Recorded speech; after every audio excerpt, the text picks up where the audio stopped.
À l'occasion du 5e centenaire de la naissance de Sainte Thérèse d'Avila, la relique de son bâton a fait le tour de la Terre Sainte et s'est arrêtée dans les communautés carmélites locales.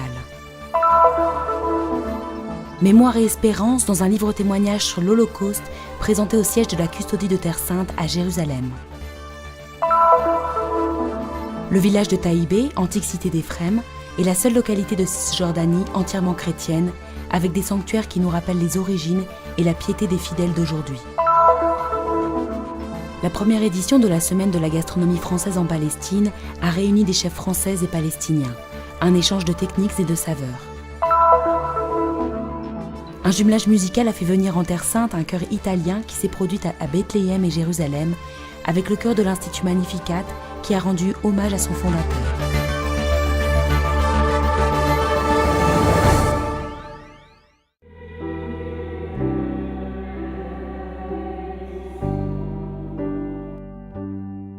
En Terre Sainte, carmes et carmélites se préparent à célébrer le 5e centenaire de la naissance de Sainte Thérèse d'Avila. L'idée de la vie comme un chemin, un pèlerinage, mais aussi comme une mission, est intimement liée à la vie et à la mémoire de Sainte Thérèse. Dans les célébrations du 5e centenaire, une relique, le bâton utilisé par la sainte lors de ses voyages, accompagnera les pèlerins tout au long de leur itinéraire. L'initiative vise à inviter les fidèles à continuer leur chemin. Questa visita ci indica proprio un messaggio per approfondire. Cette visite nous invite à diffuser le message de Sainte Thérèse, celui de ses écrits, de ses enseignements. Une occasion, surtout pour nous, avec cette visite, d'éveiller et d'approfondir ses enseignements. Svegliarsi, si diciamo, di profittare e approfondire i suoi insegnamenti. Le Carmel féminin est né en Terre Sainte à la fin du XIXe siècle. Bethléem, Nazareth, Jérusalem et le mont Carmel incarnent ce chemin spirituel. Les religieuses viennent de différents pays et apportent ainsi un esprit international. Oui, nous essayons de vivre le charisme de Sainte Thérèse qui est de donner toute notre vie à la prière et de la donner pour l'Église. Et on se sent, quand on est à Jérusalem, quand on est en Terre Sainte, vraiment au cœur de l'Église, là où l'Église est née, où tous les chrétiens puisent aux sources de la foi. Et c'est vraiment un grand encouragement pour vivre notre vocation de carmélite. Appelés à revivre le mystère de l'incarnation et de la rédemption dans la prière, les Carmes des Chaux en Terre Sainte, centre religieux monothéiste du monde, désirent par la prière embrasser toute l'humanité. Pour eux, ce 5e centenaire est aussi l'occasion de reprendre des forces. Bien, c'est une occasion de vivre plus profondément son enseignement sur la prière, sur la vie fraternelle, tous les préparatifs aux célébrations, en approfondissant aussi son enseignement, nous aident à vivre plus fraternellement, entre sœurs, on peut partager, on peut avoir des occasions de partager aussi avec d'autres chrétiens ou d'autres prêtres ou religieuses, et c'est vraiment une grande joie. Le bâton utilisé par Sainte Thérèse est parvenu dans tous les couvents de Terre Sainte. Les célébrations qui ont eu lieu à l'occasion avec la participation des carmes et des carmélites, mais aussi des fidèles locaux, ont eu lieu entre autres au couvent du Paternoster à Jérusalem et dans la basilique de l'Annonciation à Nazareth, où a présidé Monseigneur Giacinto Marcuzzo, vicaire du patriarcat latin de Jérusalem. À la suite des prophètes, en particulier d'Élie, très vénéré en Terre Sainte et que le Carmel considère comme un père et un guide, et de tous les justes qui croient en la promesse, nous voulons être, quant à nous, disent les Carmes, un signe prophétique invitant à marcher vers une terre promise qui n'est d'aucune géographie terrestre, la Jérusalem céleste.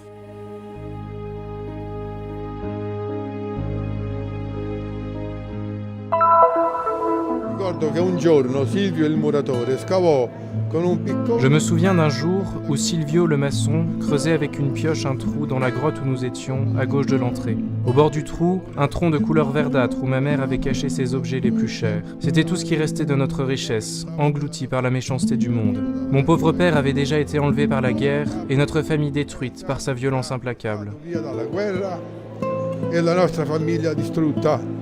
con la sua implacabile violenza. Né en 1939, Fulvio Canetti, enfant pendant la Seconde Guerre mondiale, est issu d'une famille juive du centre de l'Italie, qui, pour échapper aux nazis et aux déportations, a fui vers les montagnes près du mont Cassin. Après avoir travaillé comme médecin pendant de nombreuses années en Italie, il vit maintenant à Jérusalem avec sa famille nombreuse, comptant enfants et petits-enfants. 70 ans après ces événements, il a recueilli ses souvenirs et ceux qui lui ont été transmis par la famille dans un livre intitulé Guerre et Shoah, publié par les éditions Terra Santa et présenté à Jérusalem le 25 février. L'uomo deve interrogarsi e guardarsi dentro fino a che L'homme doit s'interroger et regarder à l'intérieur de lui-même pour comprendre jusqu'où est parvenu l'abîme du mal. S'il ne fait pas ce travail, les problèmes d'ici s'amplifieront et ne seront jamais résolus. Il n'y a pas de dignité humaine. Si c'est un homme de Primo Levi s'applique ici aussi. Que font ceux de l'ISIS? Ils mettent des soldats dans des cages et les brûlent. Nous sommes au même niveau. i soldati nelle gabbie e li bruciano. Siamo agli stessi livelli. Il existe de nombreux livres et conférences sur l'Holocauste. Le lieu de cette présentation marque un changement significatif, à la custodie de Terre Sainte, au cœur du quartier arabe chrétien de la vieille ville. Il ne doit y en avoir aucun qui, parce que juif, musulman ou chrétien, soit exclu de la rencontre, de la recherche de la relation. La leçon est toujours la même, et hélas, l'homme ne l'apprend jamais entièrement. À savoir, aucun ne doit être exclu. Nous sommes tous enfants de Dieu, et nous appartenons tous les uns aux autres. Associés aux souvenirs personnels, on trouve dans le texte de Canetti deux autres récits. Le témoignage d'un déporté à Auschwitz qu'il a interviewé et un bilan du massacre de Caiazzo où périrent 22 civils. En commentaire de ce travail, Raniero Fontana, théologien et expert du monde juif, qui a réfléchi sur le devoir de mémoire dans une perspective de rédemption. Et le jeune rabbin Pier Paolo Punturello, qui a souligné le choix de Canetti de raconter à partir du point de vue d'un enfant. Et c'est justement un tel point de vue qui peut apporter une lueur d'espoir dans un événement tragique comme la guerre.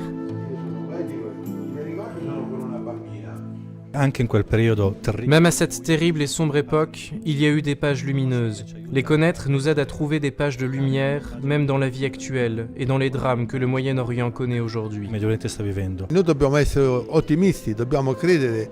Nous devons être optimistes.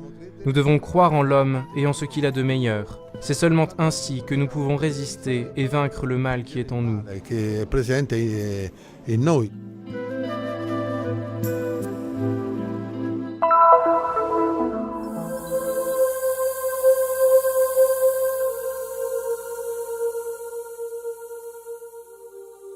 Voici le village de Taïbé situé en Cisjordanie, à 30 km de Jérusalem. Une localité d'environ 1300 habitants dont la caractéristique est d'être la seule en Palestine à être entièrement chrétienne. Également connue comme étant l'ancienne Éphrem, souvent citée dans les Saintes Écritures, c'est le même endroit mentionné dans l'évangile de Jean où Jésus aurait trouvé refuge une fois que le Sanhédrin eut décidé de l'arrêter pour le tuer.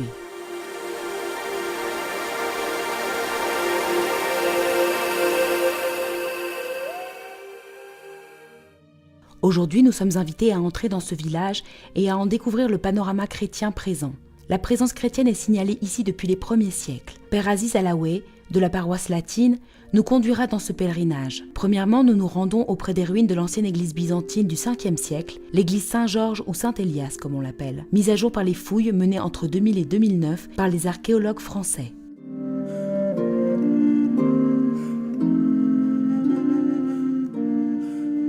La prima chiesa era bizantina dal V secolo, ma questo edificio che vediamo qui, grande parte di questo edificio risale al... La première église était byzantine, mais une grande partie de ce que nous voyons aujourd'hui sont les restes de l'édifice datant des croisades. Aujourd'hui, les gens de Taïbé sont très dévoués à leur église. Ils ont l'habitude de venir pour baptiser les enfants dans l'ancien baptistère ou pour renouveler les promesses de mariage. Notre paroisse vient très souvent ici pour les célébrations et les moments liturgiques. Più volte veniamo qui per fare qualche feste, fare qualche attività spirituale. En continuant notre pèlerinage, nous nous rendons ensuite à la maison des Paraboles, une maison palestinienne traditionnelle datant de plus de 300 ans, située à l'intérieur de la paroisse latine. Siamo qui nella chiesa latina.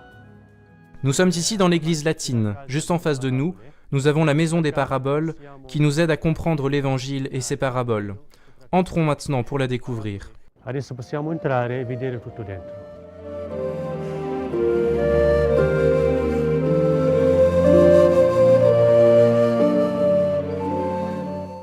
Elle est composée de 2 étages, l'espace supérieur étant entièrement résidentiel. Nous pouvons voir comment les fournitures ont été conservées. La torche sur l'armoire nous rappelle le passage de l'évangile de Marc dans lequel Jésus a dit « On n'allume pas une lampe pour la mettre sous le boisseau, mais on la met sur le chandelier ». Dans la partie inférieure, nous voyons l'endroit où étaient gardées les bêtes. Père Aziz nous montre le plafond de la maison, nous aidant à comprendre le passage biblique de la guérison du paralytique lorsqu'il a été amené à Jésus porté par ses amis dans la ville de Capharnaüm, dans la maison de Pierre où il se trouvait, comme le racontent les Saintes Écritures.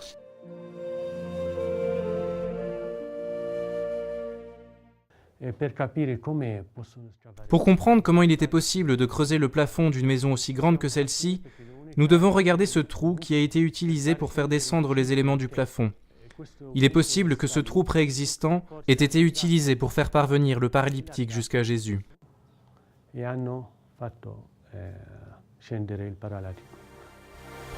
Juste à côté, nous trouvons ce qu'on appelle la maison de Charles de Foucauld, un Français bienheureux qui séjourna dans la vieille ville d'Éphrem au moins 2 fois, d'abord en 1889, puis en 1898, profitant de cette occasion pour se consacrer un moment à la retraite et à l'écriture. Ce fut ici, dans cette maison, qu'il a écrit ses méditations intitulées « Retraite d'Éphrem ».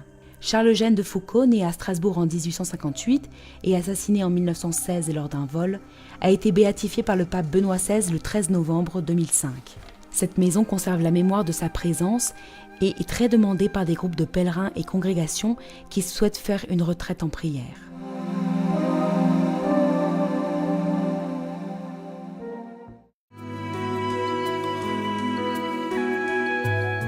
Un village encore marqué par la présence chrétienne est caractérisé par un paysage empli de vergers d'oliviers. Une région agricole qui, aujourd'hui, à cause du conflit, voit près de 80% de sa population contrainte à immigrer, laissant la région presque inhabitée. L'Église locale cherche à maintenir vive la mémoire et le peu de chrétiens qui restent encore ici. Tanti giovani che non possono lavorare pensano a emigrare e andare via. Nous avons beaucoup de jeunes qui n'ont pas de travail, et c'est pourquoi beaucoup pensent à partir, parce qu'ils ne voient pas de futur ici. L'Église tente alors de les aider. Nous avons un projet de maison pour les jeunes, donc nous espérons pouvoir les aider.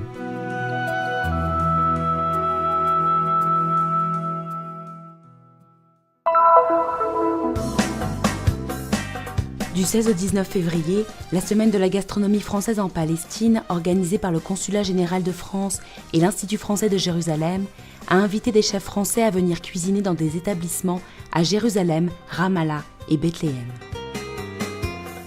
Au restaurant Orjouan à Ramallah, Alberto Reboledo, chef cuisinier à Paris, a officié avec les chefs de cet établissement. Ensemble, ils ont composé un menu à la carte, servi ensuite aux clients, avec entre autres un saumon grillé, salade de choux et noix avec une mousse de courge, ou encore un poulet rôti sur son aubergine grillée.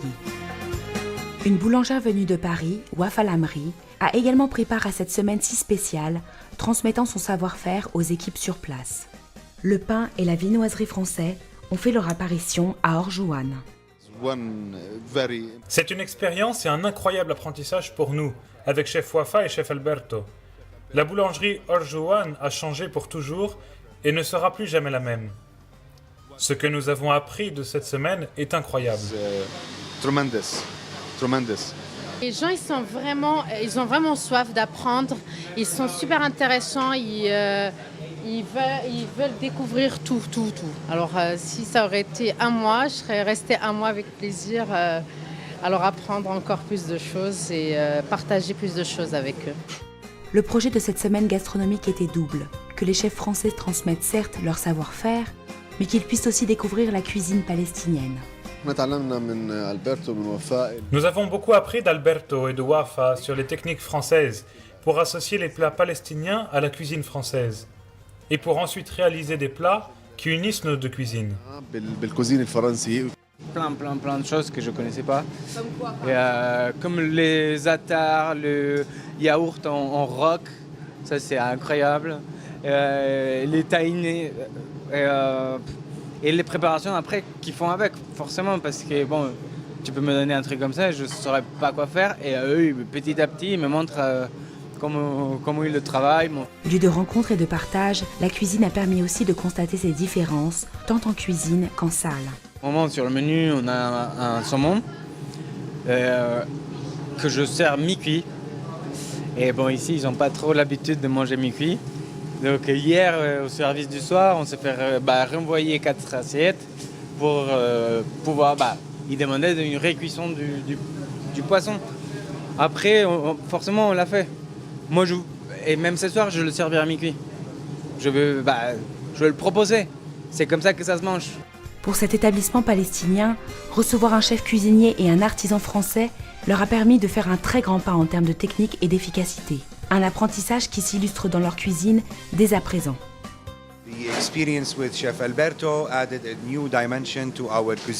L'expérience avec Chef Alberto a donné une nouvelle dimension à notre cuisine. Chef Djihad a appris l'essence de quelques éléments de la cuisine française dans les desserts, techniques de cuisson, la façon de préparer la viande, le poulet, le poisson, comment couper, assaisonner les marinades. Après cette expérience, je pense que la cuisine française est la cuisine la plus élégante du monde.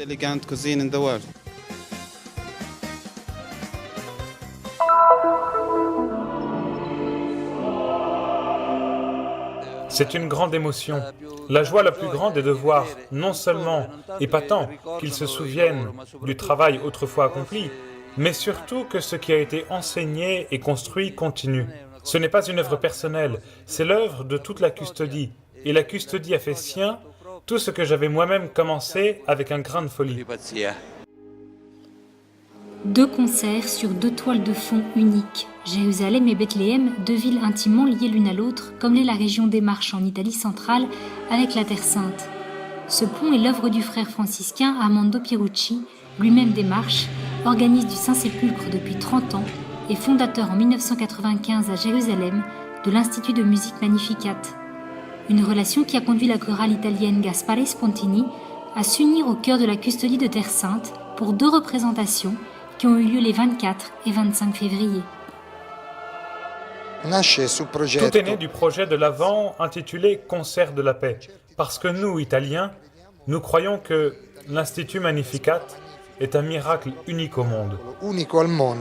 C'est magnifique que 2 cœurs s'unissent, le cœur italien et le cœur du Magnificat. Ce n'est pas la première fois que 2 cœurs se réunissent. C'est aussi magnifique, artistiquement parlant, de communiquer ensemble et d'apprendre à se connaître les uns les autres. C'est un honneur pour nous de chanter avec une autre chorale.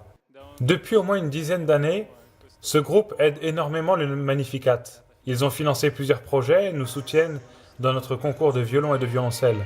La région des Marches a également contribué à la rénovation du nouveau siège du Magnificat. Des aides nous sont parvenues de toutes parts.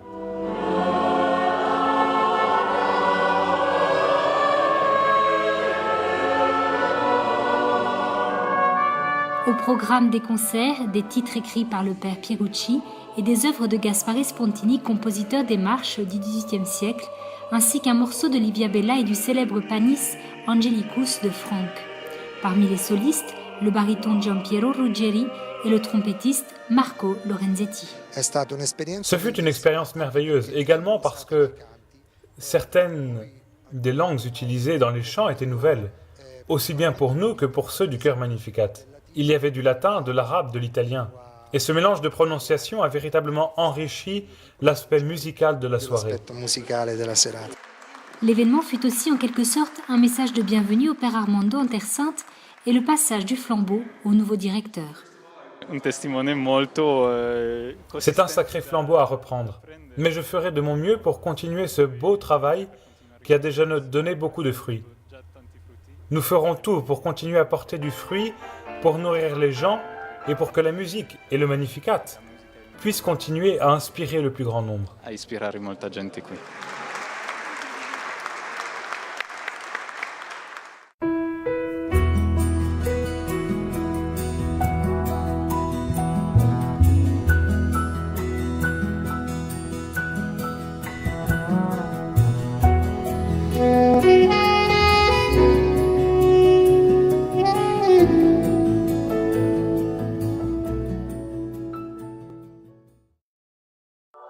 Nous sommes ici pour faire connaître la Terre Sainte, pour donner une voix et une visibilité à l'Église mère de Jérusalem, aux chrétiens locaux et aux lieux saints. Nous sommes ici pour raconter les histoires nombreuses et souvent oubliées de ceux qui vivent au cœur des difficultés avec foi et courage. Nous sommes ici pour porter au monde entier l'espérance de la terre de Dieu. Soutiens ceux qui œuvrent au nom de la custodie de Terre Sainte